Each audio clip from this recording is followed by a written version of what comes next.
আমাদের গ্রামে একটা ভূত আছে, কিন্তু এই ভূতটা ভয় দেখাতে চায় না। সে শুধু থাকে। সব ভূত নাকি রাত 12টায় বেরোয়। এই ভূত বেরোয় তখনই যখন তার ইচ্ছা হয়।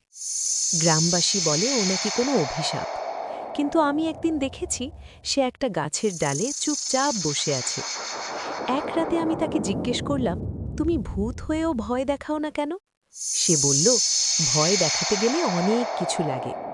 সে একসময় মানুষ ছিল, নাম ছিল গোপাল। মানুষ থাকতেও সে এমনই ছিল, মরার পরেও বদলায়নি।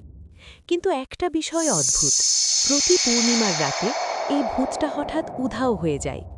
গ্রামে তখন সবাই বলে সে নাকি আত্মা খেতে যায়। একদিন আমি সিদ্ধান্ত নিলাম, আজ সত্যিটা জানব। পূর্ণিমার রাতে চুপি চুপি তাকে অনুসরণ করলাম। আমি দেখলাম সে ভূত হয়ে একটা চায়ের দোকানে বসে আছে, এক কাপ চা সামনে রাখা। আমি জিজ্ঞেস করলাম, তুমি এখানে কি করছো? সে বলল, এখানে কেউ ভয় পায় না।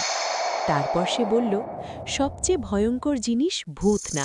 সে বলল, গ্রামের অনেক মানুষই ভূতের মতো বেঁচে আছে, ভয়ে, চাপে, অভ্যাসে। তাই তারা ভয় দেখায় না, কারণ ভয় দেখানোর দরকার হয় না। তাই যদি রাতে কাউকে একা চা খেতে দেখো, ভয় পেও না। সে হয়তো ভূত, অথবা হয়তো তোমারই মতো কেউ। এই গ্রামে সবচেয়ে ভয়ঙ্কর জিনিস ভূত না, নীরবতা। এমন আরও মজার মজার ভিডিও পেতে সাবস্ক্রাইব করো এক্ষুনি।